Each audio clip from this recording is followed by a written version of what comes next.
Cuman kalau kalian mau merubah, ini kalian biarkan, oke? Kabel 1, 2 kalian biarkan, jangan apa-apakan. Ini bawaan pabrik. Kalian, oke?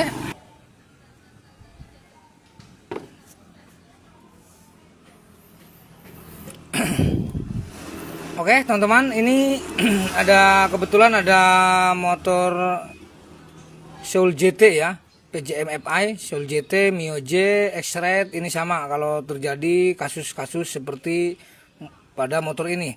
Nah, kebetulan untuk motor ini sendiri memang kan bawaannya PJM FI ataupun sudah sistem injeksi, teman-teman ya.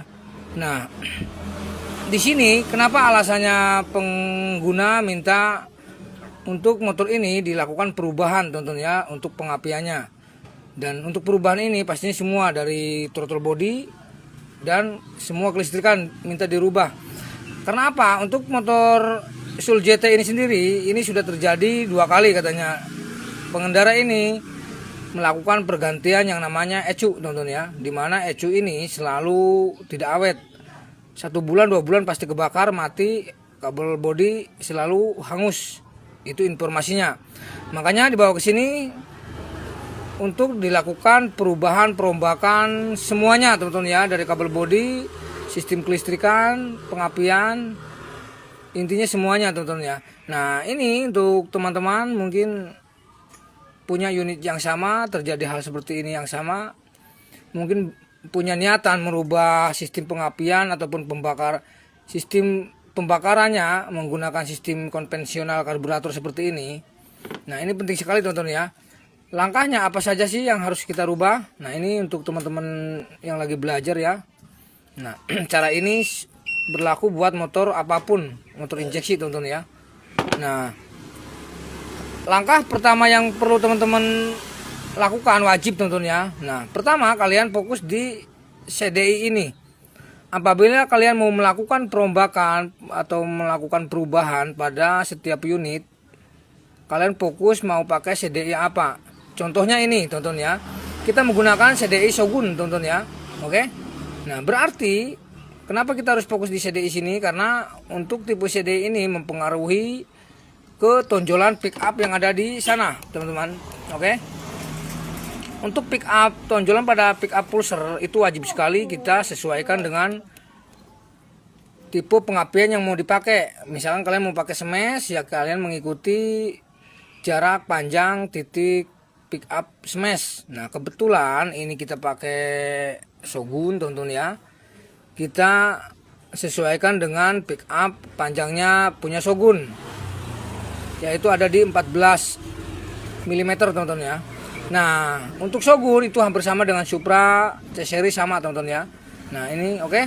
Untuk pick up itu kita lupakan dulu, kita kembali ke sini. Nah, dan untuk rangkaian sistem pengapiannya ini gimana, Bang? Apa saja untuk dari spool, dari pulser yang harus dirubah atau disesuaikan. Nah, kalau kalian sudah mengganti pengapiannya menggunakan salah satu tipe motor, atau contohnya ini kita pakai Shogun, teman-teman ya. Kalian lari fokus ke pengisiannya, teman-teman ya. Karena motor ini sejatinya kalau kita hidupkan tanpa baterai, motor ini kan mati, teman-teman ya. Memang tipe CDI-nya, tipe regulatornya seperti itu. Nah, kenapa bisa mati bawaan pabriknya? Tujuannya untuk menghindari adanya arus yang loss ke area IC, ke area full pump. Memang untuk tipe Yamaha seperti itu, khususnya tipe motor ini. Oke. Nah, untuk area pengisian, teman-teman ya, fokus ke sini. Untuk motor Mio J, Soul GT, X-Red, teman-teman ya, Pino 125, Xeon itu sama, teman-teman ya. Perhatikan dari bawah spool, dari bawah spool keluar arus itu 4 jalur, teman-teman ya. Ini sekali lagi buat teman-teman belajar. Pertama kita lepas dulu soketnya ya. Lepas dulu. Oke. Untuk bawaannya motor ini kembali lagi Mio J, Soul GT, X-Red, Vino, teman-teman ya, atau bahkan Jupiter Jet1, Yamaha Pulse, oke kan? Itu sama, teman-teman ya, untuk sistem pengisiannya. Nah, dari bawah sepul dia keluar kabel 2. Oke. Itu semuanya mengeluarkan arus, teman-teman ya. Nah, ini semuanya ada arusnya, teman-teman ya. Ini udah full web, teman-teman ya. Nah, makanya untuk keluarga motor ini, kalau kalian mau merubah ke full web, kalian tidak usah mikir pusing-pusing merubah sepulnya. Karena apa? Untuk bawaan pabriknya sendiri ini sudah full web, teman-teman ya. Nah, cuman meskipun kondisi ini bawaan pabrik sudah full web, pas kondisi standarnya motor ini bukan full web, teman-teman ya.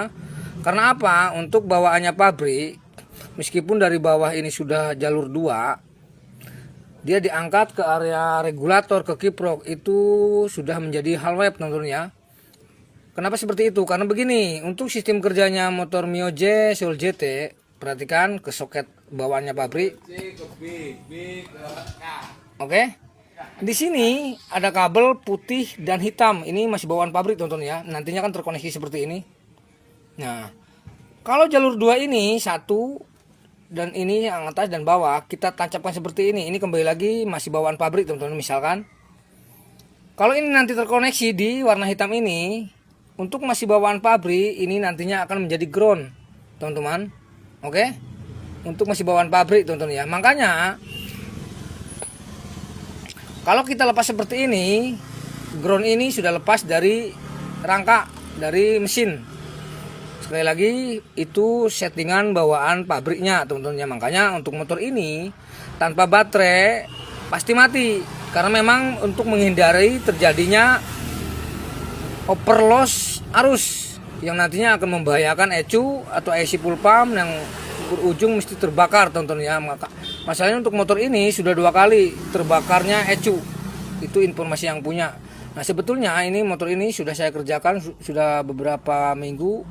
Ini sudah saya rangkai, cuman belum saya tes, teman-teman ya. Karena repot. Kebetulan ini ada sedikit waktu, kita coba review, kita coba hidupkan apa masih bisa normal. Nah, oke. Perhatikan, untuk bawaannya pabrik, di sini untuk lawan soket dari sepul, di sini ada putih dan hitam. Memang tujuannya, oke. Yang satu nanti ke kiprok, yang satu lagi ke negatif kiprok, teman-teman ya, untuk bawaan standarnya. Cuman kalau kalian mau merubah, ini kalian biarkan, oke. Kabel 1, 2 kalian biarkan, jangan apa-apakan. Ini bawaan pabrik. Kalian, oke. Untuk warna hitam ini kalian netralkan dari kondisi ground ini. Kalian lepas, kalian langsungkan ke area regulator atau kiprok, teman-teman ya. Nah, kebetulan ini sudah kita sambung seperti ini. Karena rencananya kiproknya mau pakai NMAX, oke, kalian lepas seperti ini, teman-teman. Ini sudah kita ikat dari bawah, teman-teman ya. Jadi ini agak cekak, teman-teman ya. Ini sudah diikat sama anak-anak. Nah, nanti warna hitam nanti, oke, kita kembali ke sini. Perhatikan, warna hitam yang ada di sini, ini kalian netralkan dari kondisi ground. Jadi jangan sampai tertempel ke ground, teman-teman ya. Oke, itu penting sekali kalau kalian mau melakukan perubahan menjadi full web, full DC. Sekarang kita ke depan. Warna hitam tadi yang ada di soket arah sepul, kalian masukkan ke sini. Oke, kita dekatkan. Nah, di sini ada soket 1 yang bawah, teman-teman ya, 1, 2. Nah, untuk warna hitam tadi kalian taruh di sini bisa, di sini bisa. Oke. Untuk difungsikan menjadi jadi pengisian, teman-teman ya, karena ini kan full web. Nah, dan untuk jalur ini adalah ground, ini adalah nantinya ke baterai, teman-teman ya, untuk melakukan pengisian ke baterai, terus kita cabangkan ke CDI dari sini. Oke, dan akhirnya nanti masuk ke kunci kontak, teman-teman ya. Itu jalurnya dari sini. Oke. Nah, dari sini nanti kan terpalar ke sini, perhatikan. Nah, ke jalur ini yang nantinya melakukan charging ke baterai, teman-teman ya. Ini kan belum kita rapikan semua, belum kita kasih sikring, nanti dikasih sikring di sini. Nah, kembali lagi ke sini. Oke. Untuk jalur ini adalah ke baterai, ini ke negatif, teman-teman ya. Jadi negatifnya ini kalian dapatkan ke warna hitam yang ada di kabel body. Oke. Jadi untuk warna hitam ini yang tadinya dari soket sepul, kalian lepas, kalian netralkan. Oke. Nah, agar hasil kerja dari sepul ini jadi sempurna. Jadi kalau kalian mau merubah sistem full web, itu wajib sekali pengisian ini besar teman-teman ya. Jadi kedua jalur ini harus sama arusnya. Kalau salah satu ada yang mati, pengisian ini tidak berfungsi untuk kiprok ini. Oke. Jadi untuk kiprok ini kalau mau normal, stabil, kedua arus dari sepul ini 1, 2 itu harus aktif. Oke. Nah. Jadi sekarang coba kita pasang seperti ini. Oke. Nah, berikutnya tonton ya. Ini kita lari ke pulser, perhatikan. Untuk tipe Yamaha, di sini kan ada pulser tonton ya. Ini ada warna putih, leres merah, putih, leres biru. Nah, ini penting sekali tonton ya. Kalau kalian salah sambung nantinya untuk perubahan-perubahan seperti ini, motor ini tidak akan hidup. Nah, kalian fokus di sini. Untuk warna putih leres hitam, keluarga Yamaha ini adalah negatif pemicu dari pulser. Nantinya jalur ini kalian koneksikan atau kalian sambungkan ke warna hitam rangka, ke negatifnya CDI apa aja tontonnya. Intinya ini adalah negatif agar sinyal positifnya nanti dari sini itu aktif. Oke. Karena untuk keluarga Yamaha dia tidak memakai negatif di bawah sepul. Sekali lagi, dia naik ke atas, dia cari ground di atas rangka. Motor apapun untuk keluarga Yamaha tonton ya, Jupiter, Mio semuanya. Jadi dari bawah itu dia masih kosong, tidak berbentuk negatif. Nah, oke, kembali lagi. Ini dua kabel ini, satu yang kabel ini adalah negatif dari pulser.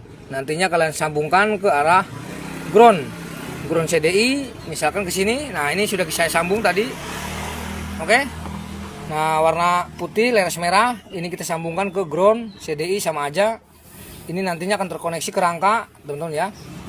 Nah, dan berikutnya untuk jalur ini, oke. Untuk pulser plusnya, sinyal pulsernya kita pasang seperti ini. Kalian pasang ke sini. Oke. Kebetulan ini punya Shogun, teman-teman ya. Kalian jangan lihat warna kabel, kalian apalkan pin soketnya. Oke. Untuk Shogun kalian fokus di sini. Nah, kalian baca untuk membaca pin soket kalian tergantung selera teman-teman ya. Kalian mau seperti ini bisa, seperti ini bisa. Nah, kalau saya biasanya jadi patokan itu kancingan ini. Oke. Untuk sebelah kiri kancingan ini, yang ini adalah negatif CDI, negatif kerangka, ini sama. Oke teman-teman. Nah, dan untuk yang ini perhatikan sebentar.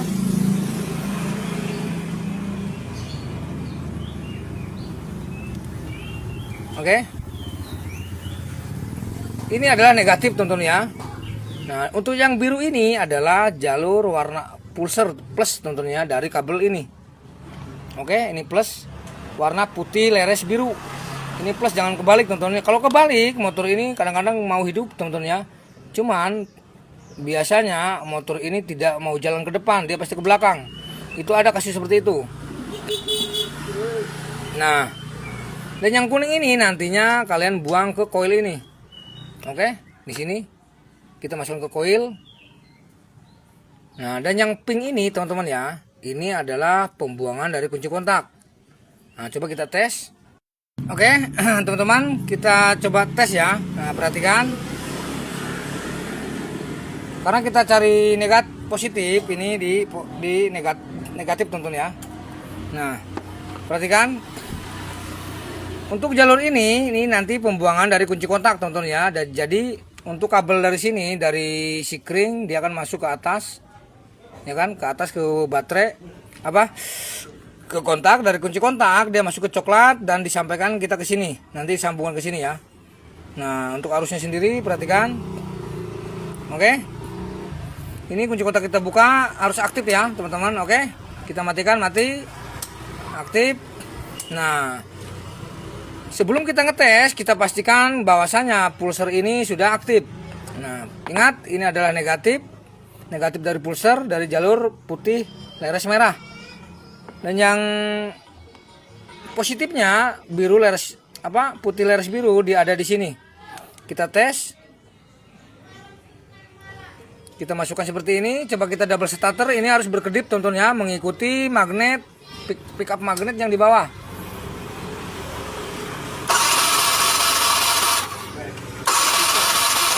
Oke. Rangkaian seperti ini pastinya sudah sempurna kalau kalian pasang dengan jalur betul ya. Nah, ini nanti kita rapikan biar anak-anak rapikan ya. Nah, sekarang coba kita tes teman-teman ya. Ingat awalnya motor ini yang kita tahu kalau tidak pakai baterai motor ini pastinya tidak hidup atau pengapian itu hilang. Memang seperti itu sistemnya. Jadi saat ada terjadinya kerusakan pada baterai, motor ini tidak akan bisa dihidupkan untuk awal standarnya tentunya. Sekarang coba kita tes pengapiannya apa sudah aktif. Perhatikan. Coba kunci kontak kita buka seperti ini.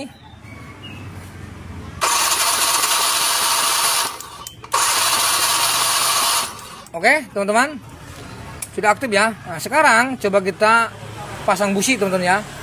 Apakah motor ini masih bisa normal? Nah, karena begini, teman-teman. Untuk perubahan motor seperti ini, kadang-kadang motor bisa hidup.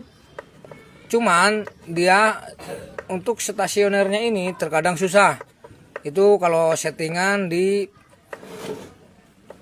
pemotongan pada pickup ini kurang sempurna. Jadi coba apakah ini langsung hidup.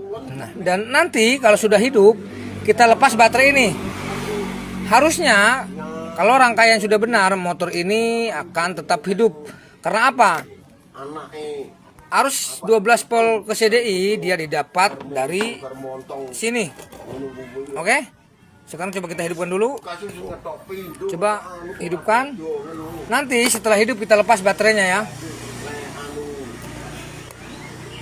Nah, oke. Coba kita hidupkan dulu. Nah, oke, teman-teman. Sekarang coba kita lepas baterainya, apakah masih hidup?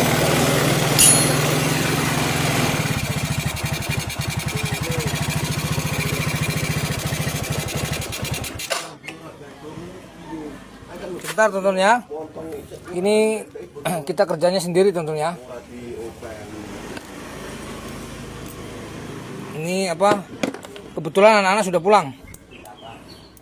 Oke, kita tempelkan seperti ini saja, perhatikan.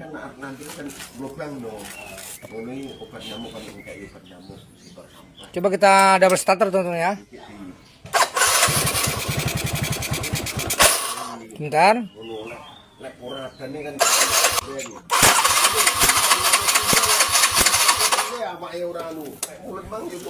Oke teman-teman, sebentar ya, kita ganti dulu businya. Nah, sepertinya busi ini kurang sehat.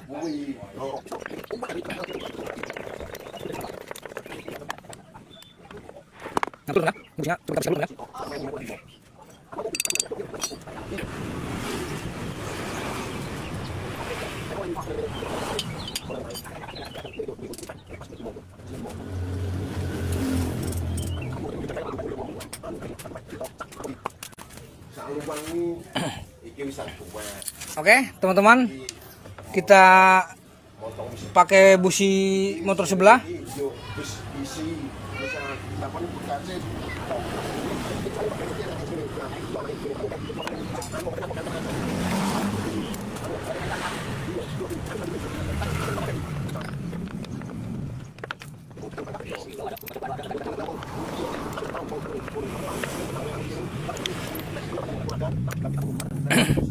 Oke, busi sudah kita ganti teman-teman ya. Nah, oke, normal kan? Sekarang coba kita lepas. Nah, coba kita gas.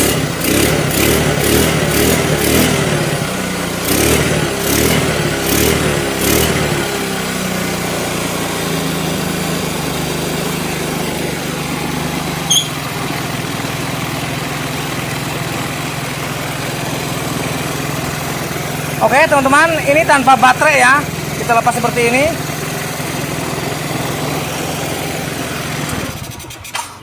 Nah kurang lebih seperti itu teman-teman ya. Memang ini untuk karbunya belum begitu sempurna teman-teman ya, karena kita asal nemu aja. Ini karbu bekas kita pasang. Ini RPM-nya agak sedikit meninggi. Cuman yang kita fokus adalah saat kondisi mesin ini hidup, dia mau stasioner. Nah untuk perkara tadi beberapa kali susah itu perkara businya teman-teman ya. Jadi poin pentingnya saat motor ini dihidupkan, kita lepas baterainya, motor ini tetap hidup. Artinya memang rangkaian ataupun jalur-jalur yang sudah kita rubah di sini ini sempurna teman-teman ya, tidak ada yang bermasalah. Jadi atau suatu saat ada kerusakan pada baterai ini, motor ini akan tetap hidup. Lain dengan sistem yang masih bawaan standarnya. Oke teman-teman, semoga ada manfaatnya. Terima kasih, salam sehat.